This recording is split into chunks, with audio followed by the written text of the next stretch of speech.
Hello and welcome to this NCFE Provider CPD session on digital transacting. My name is Patricia Devlin and I'm joined today by my colleague Charmaine Phelps. We are both Provider Development Officers for Functional Skills and our role is to support centres through the planning, onboarding and CPD process for NCFE qualifications with a main focus on functional skills and the essential digital skills qualification. So the objectives for this session are to explore strategies for teaching the online transacting section of the Essential Digital Skills and the Digital Functional Skills qualifications.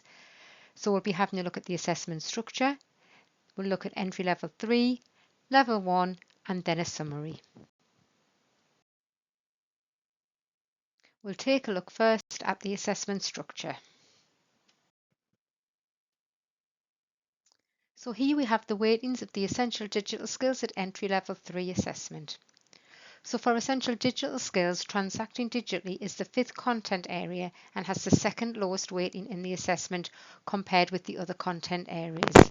There will be just one multiple choice question worth 1 mark in the knowledge section of the assessment and 6 marks in the task section. Here we have the weightings of the Digital Functional Skills Entry Level 3 assessment. For Digital Functional Skills, Transacting is the 4th content area and has the lowest weighting in the assessment compared to the other content areas, although that depends on the specific assessment. There will be no marks in the knowledge section of the assessment and between 3 and 5 marks available in the tasks section. Next, we have the weightings of the Essential Digital Skills Level 1 assessment. At Level 1, the marks are more evenly split between the 2 sections. 4 multiple choice questions worth a mark each on this content in the knowledge section and 6 marks available in the task section. The weighting of the content areas in the assessment is higher than that at entry level 3 and it is the 3rd most weighted of the 5 content areas. Here we have the weightings of the Digital Functional Skills Level 1 assessment. There are no marks available for the knowledge section and it has the lowest weighting in the assessment out of all the content areas. It is important to note that these differences in weighting between the 2 different qualifications at the same level means it's important that while you may use the assessment materials of the other qualification as a resource through delivery, if you want an accurate reflection of your learners being ready to sit a live assessment, they should have successfully passed at least one sample or past paper from the qualification they are registered for. I will now hand over to Charmaine to go over the transacting content in more detail. Thank you, Patricia. So on this slide, we've got the entry level 3 content from this topic side by side. We've got Digital Functional Skills 4.2 aligned with 1.1 and 2.1 for Essential Digital Skills.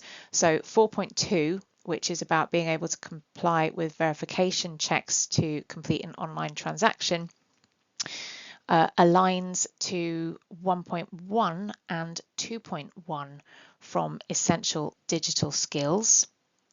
And then looking down on the bottom row, learners in both qualifications need to be able to complete and submit a form as part of an online transaction, and that's 1.2 in Essential Digital Skills and it's 4.1 in Digital Functional Skills.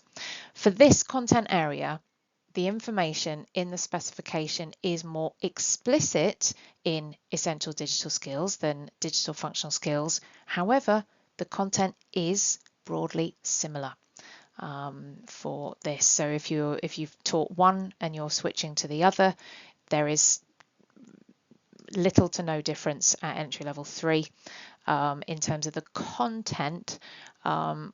The differences come, as Patricia explained, in terms of whether it's assessed in skills or knowledge.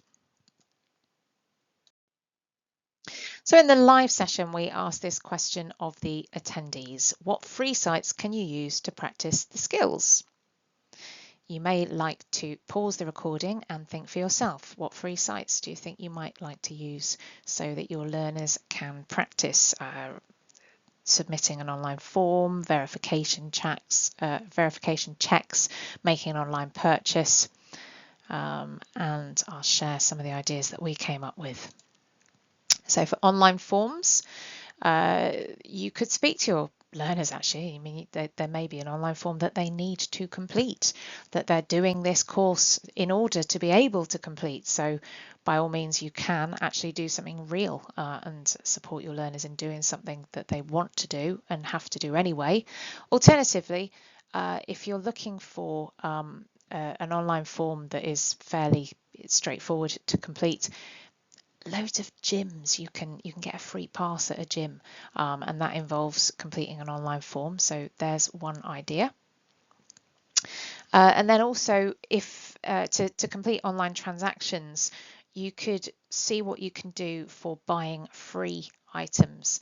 Obviously, please be careful of this with your learners in terms of, they need to keep their bank details secure, and even if you're buying free items, quite often they do ask for card details, but they could sign up for a subscription and then cancel, make sure it is cancelled, or perhaps create an account for an online marketplace where you can sometimes access free items. We'll take a look at some entry level 3 questions now. For essential digital skills, for this content, we'll have just one question in the knowledge section. So the questions on this slide are from the sample and also the 2 published past papers that you can access from the website. So I'm going to read each question, and then you can pause the recording and answer or shout out from the comfort of your own home, wherever you're listening to this, and then I'll reveal the answer. So what does the following image show? And the possible choices are a CAPTCHA, a password, a PIN code, a privacy setting. And of course, it is a CAPTCHA. What does this image show? And we've got a confirmation of submission, confirmation of validation, drop-down menu, or a text input field. And I will reveal now confirmation of submission. Very clear and straightforward. And the final example, Aisha used an online form to make a dinner reservation at a restaurant. What does the box show? Does it show a CAPTCHA, a confirmation of submission, a drop-down menu, or a text input field? And I'll reveal it shows a text input field. So there we've got some multiple choice examples. Here we have the tasks from the sample assessment for essential digital skills. For this content area, the tasks that learners have to do are quite self-explanatory. So providing they've had plenty of practice with this, they shouldn't have too many issues. The important thing to remember is to check over any data entry they complete and ensure they make the correct selections. So they do need to spell things correctly, things like their email and confirming the email. It must be exactly as it is given. And when your learners are asked to, for example, where it says complete the CAPTCHA to verify they're not a robot, they need to drop their arrow in the correct place. And similarly, when they're submitting a form, they need to place their arrow in the correct place to submit the form, because the online platform isn't actually going to submit a form for them. They just need to leave their arrow in a place that they would be clicking if it was a real form.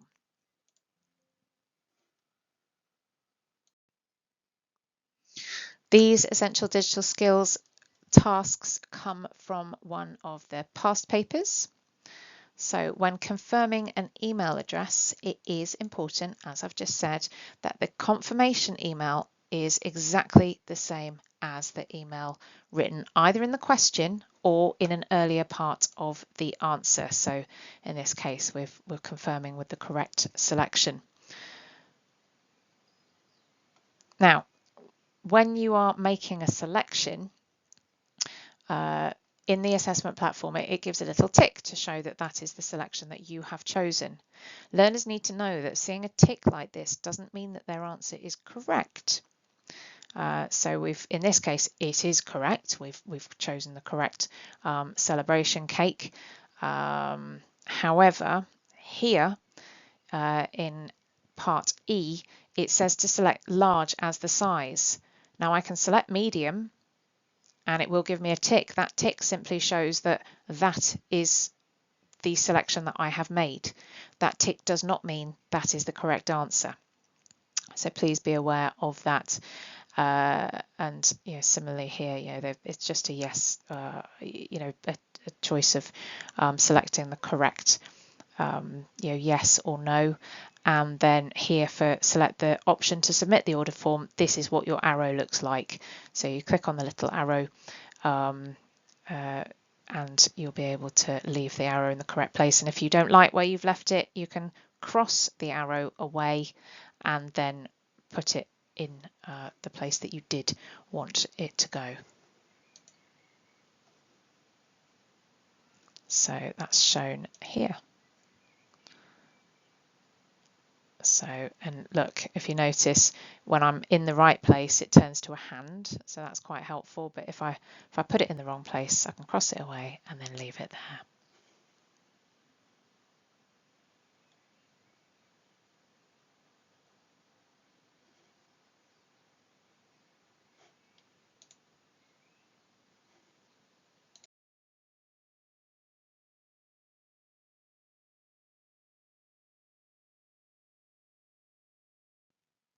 Now, here we have a task from the Digital Functional Skills sample.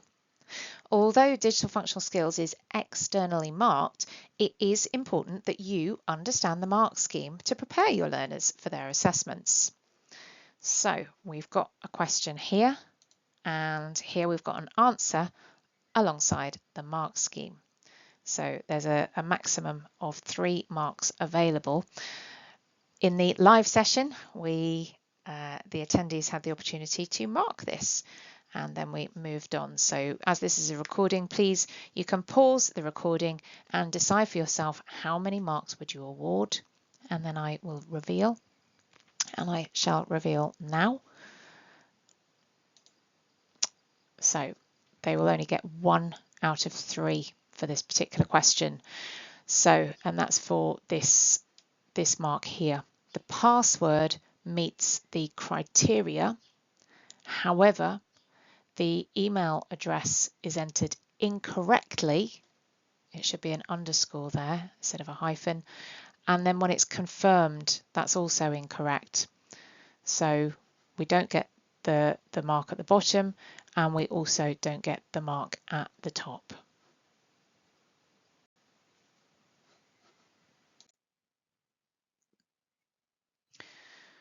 And we've got another question here. So I'm going to give you a learner answer and the mark scheme. And again, please pause the recording and decide how many marks you would award. And I shall reveal. No marks here, unfortunately. The information that the learner has entered, yes, they've put London, yes, they've put Rome, but they've written 28.7 instead of 28.07. They've written 5.8 instead of 05.08. So they don't get this mark. The total to pay, that's given already. The card number is correct. However, the CVV is shown on the card as 456, but the learner has written 789, possibly because they've just looked at the last 3 numbers from the card. So they haven't got the second mark either, unfortunately. Now we'll take a look at level 1. So for level 1, we've got the content for essential digital skills and digital functional skills over the next 2 slides, side by side. So for essential digital skills, learners need to be able to understand different types of online transactional services. They need to be able to interact with online services. And these two, 1.1 and 1.2, align with 4.2 from digital functional skills. Be able to complete online forms and upload documents or images. And then it goes on to explain exactly what is meant by that. And then for essential digital skills 1.3, learners need to be able to manage account settings. And again, for digital functional skills, that also aligns up with 4.1. The additional skills that learners need at level 1 compared to entry level 3 are that they need to be able to download and upload files and manage account settings. And this is important as well because we are looking at file size and being able to reduce a file size. Now, you'll know if you've looked at our assessments that learners need to be able to download a zip file and upload a zip file. And at entry 3, file compression is not part of the content. It is at level 1. However, in order to be able to interact with the assessment platform and upload evidence, learners do need to be able to zip files. So that is something that you will need to cover both at entry 3 and level 1. And again, here we can see the content, it is worded differently between the two different qualifications, but what learners have to cover, what they have to learn is extremely similar. So there's not a great deal of difference if they're moving from one qualification to another, or you are as a teacher in terms of your understanding and what they need to do. Learners also need to be able to use comparison sites for essential digital skills, and for both qualifications, learners need to be able to check the security of any transactional website they're using. So you'll notice 2.1 and 2.2 for essential digital skills do not have an equivalent for digital functional skills mapped across, and this is because comparisons is not explicitly mentioned as part of the content for digital functional skills, whereas it is in essential digital skills. So there's a key difference here.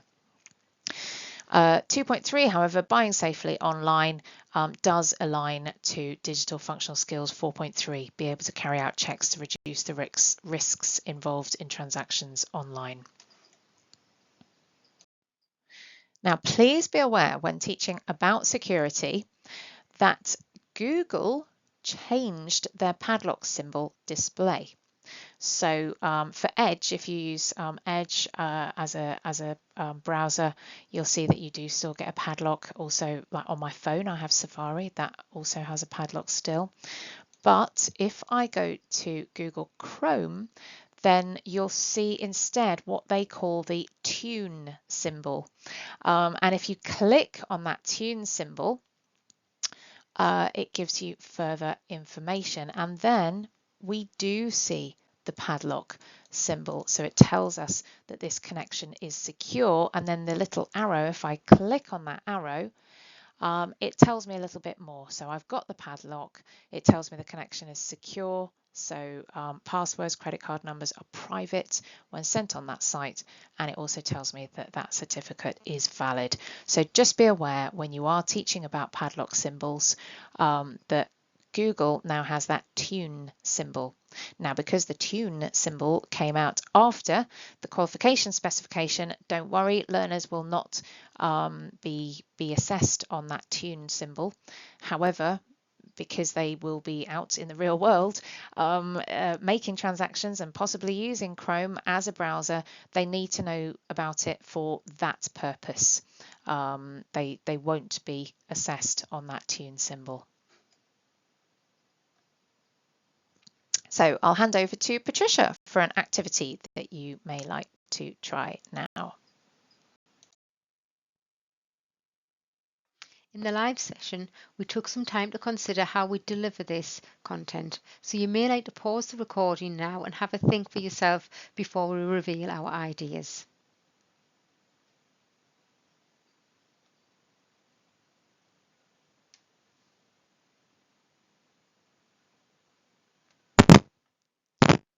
So one example is to download resources from the NCFE website. It is possible to download free resources by creating a login with an email address. Manage account settings for an online account.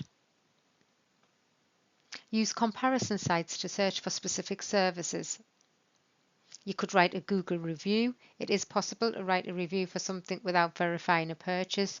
So showing the learners this can help them think twice about reviews that they read that aren't verified. There is a link there to how to become TripAdvisor's #1 fake restaurant.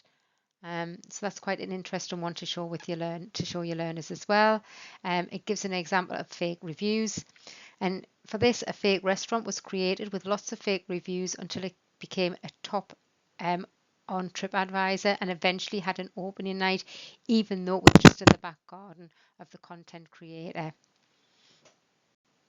So now I'll hand back to Charmaine to look at some level 1 assessment questions.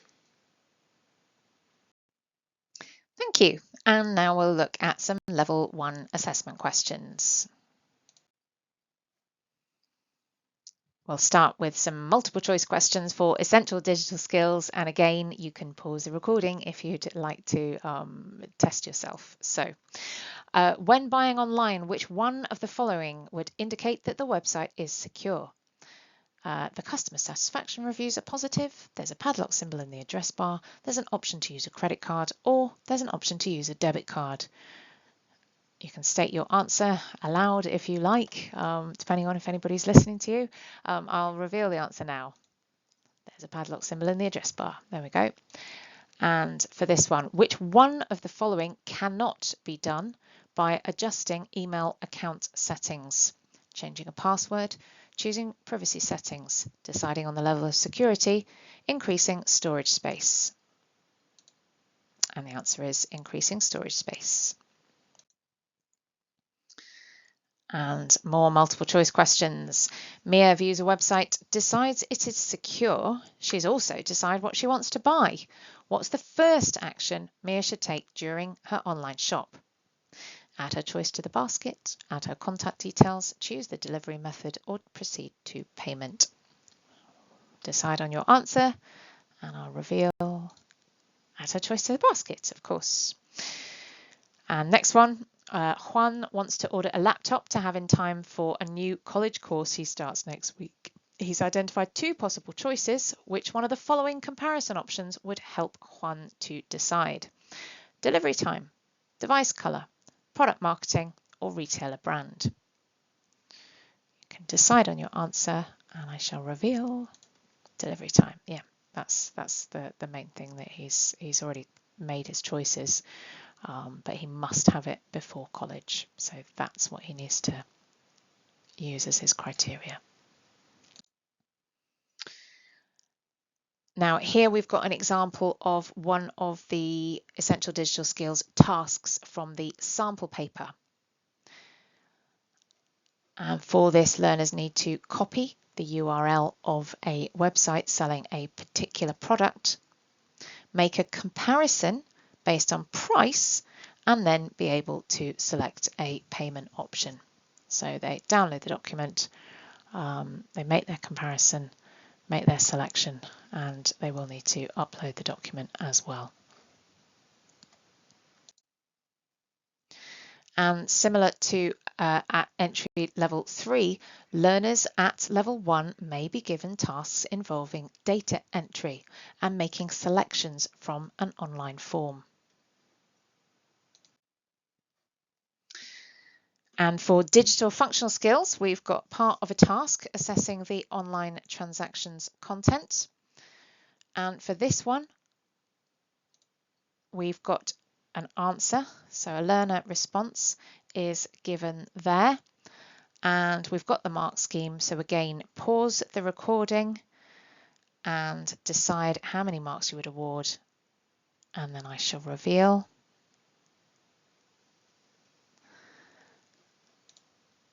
One mark. So it's 1 mark for the accurate data entry. However, the question did ask, it said very clearly, use the details below and complete only mandatory fields in the form.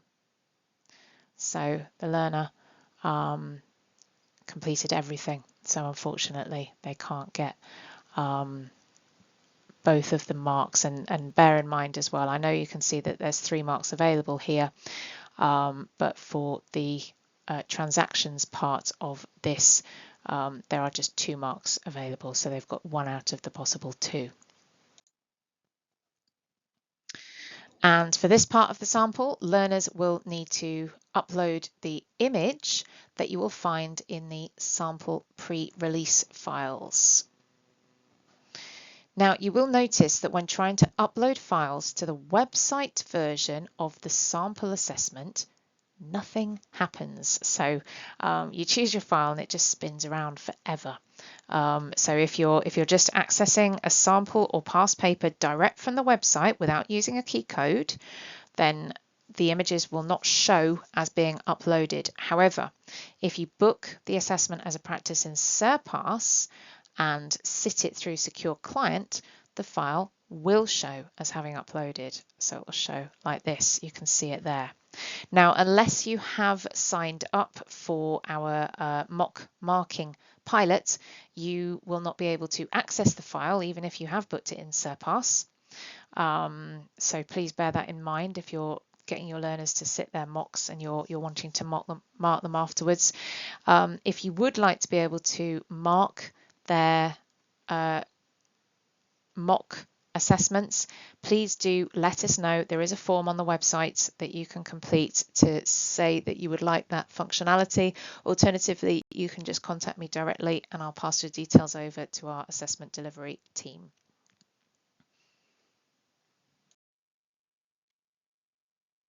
So we'll end with a summary. So to summarise, online transaction is mainly assessed through the tasks section. Online transaction is one of the lowest weighted content areas, but it has a higher weighting in the essential digital skills qualification than the digital functional skills qualification.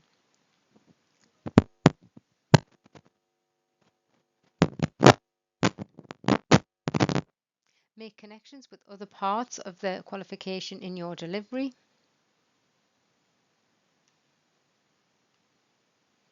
And give learners practice using the skills in a safe environment.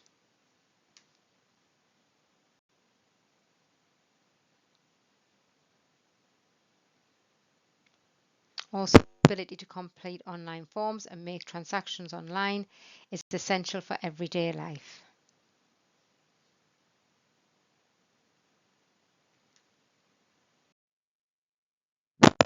You will find everything related to the digital qualifications on the delivery support pages for each qualifications, and they are linked here. This includes CPD training,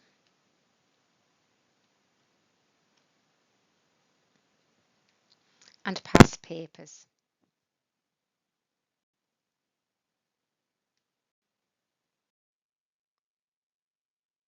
Thank you for your time this afternoon. I placed the key contacts on this final slide for you, and if you have any further questions, please do not hesitate to get in touch. Thank you.